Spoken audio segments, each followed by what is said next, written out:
নমস্কাৰ, আপোনালোকে চাবলৈ আৰম্ভ কৰিছে নিউজ নাও আৰু মই অনুপম বৰা। যোৰহাট জিলাৰ কবি সন্মিলনৰ উদ্যোগত আৰু মহানগৰ শাখা কবি সন্মিলনৰ উদ্যোগত ৰাম গগৈ স্মৃতি দিৱস পালন কৰা হয়। নিউজ নাওৰ এক বিশেষ প্ৰতিবেদন। যোৰহাট জিলা কবি সন্মিলনৰ উদ্যোগত ৰাম গগৈ স্মৃতি দিৱস পালন। যোৰহাট জিলা কবি সন্মিলনৰ উদ্যোগত আৰু মহানগৰ শাখা কবি সন্মিলনৰ সহযোগত মঙলবাৰে চেণ্ট্ৰেল ক্লাবত মাটি আৰু মানুহৰ কবি তথা সদৌ অসম কবি সন্মিলনৰ প্ৰাণ প্ৰতিষ্ঠাতা ৰাম গগৈ দেৱৰ স্মৃতি দিৱসটি পালন কৰা হয়।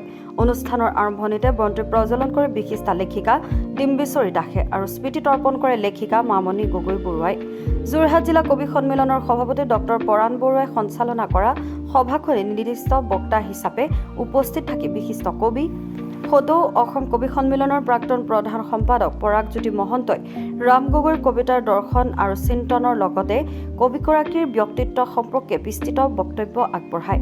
জিলা কবি সন্মিলনৰ সম্পাদক দেৱজিৎ গোস্বামীয়ে আধৰা অনুষ্ঠানটিত ৰাম গগৈৰ কবিতা সম্পৰ্কে মামণি গগৈ বৰুৱা ব্ৰজেন বৰকটকীয়ে বক্তব্য আগবঢ়ায়। আৰম্ভণিতে বিশিষ্ট আবৃত্তিকাৰ শান্তিছায়া শইকীয়াই আৰু ডক্টৰ গীতিমণি হাতীমুৰীয়াই ৰাম গগৈৰ দুটাকৈ কবিতা আবৃত্তি কৰে। বিয়লি বিশিষ্ট কবি সমালোচক বাবুল প্ৰসাদ বৰুৱাৰ সঞ্চালনাত এখনি কবি সন্মিলন অনুষ্ঠিত হয়। অতিথি পৰ্যালোচক হিচাপে কবি ৰঞ্জিত গগৈ, ডক্টৰ গীতিমণি হাতীমুৰীয়া আৰু মামণি গগৈ বৰুৱাই অতিথি পৰ্যালোচক হিচাপে কবি ৰঞ্জিত গগৈ, ডক্টৰ গীতিমণি হাতীমুৰীয়া আৰু মামণি গগৈ বৰুৱাই পঠিত কবিতাসমূহৰ আলোচনা আগবঢ়ায়। অনুষ্ঠানত জিলাখনৰ ২ অধিক কবিয়ে কবিতা পাঠ কৰে। মফিদা বেগমে শলাগ জ্ঞাপন কৰা অনুষ্ঠানটি কাব্যমন্ত্ৰ পাঠেৰে সামৰণি ঘোষণা কৰা হয়।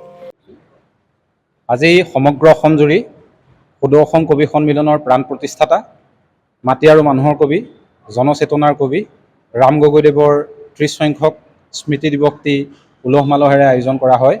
এই স্মৃতি দিৱসটি যোৰহাট জিলা কবি সন্মিলনো ইয়াৰ অন্তৰ্গত এটি শক্তিশালী শাখা যোৰহাট মহানগৰ শাখা কবি সন্মিলনৰ উদ্যোগত চেণ্ট্ৰেল ক্লাবত আজি দিনজোৰা কাৰ্যসূচী আয়োজন কৰে।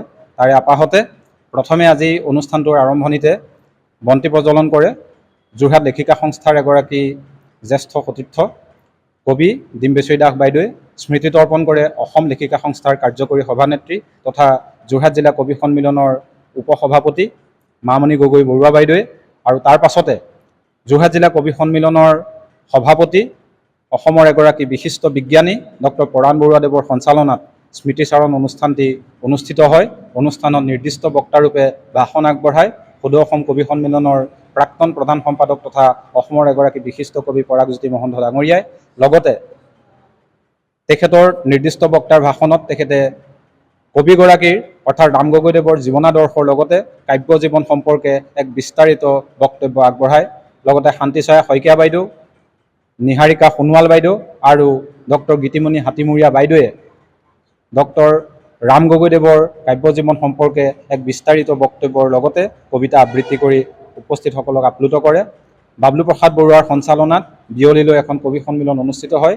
এই কবি সন্মিলনত প্ৰায় ১.৫ কোটিৰো অধিক কবিয়ে কবিতা পাঠ কৰি অনুষ্ঠানটি জীপাল কৰি তোলে।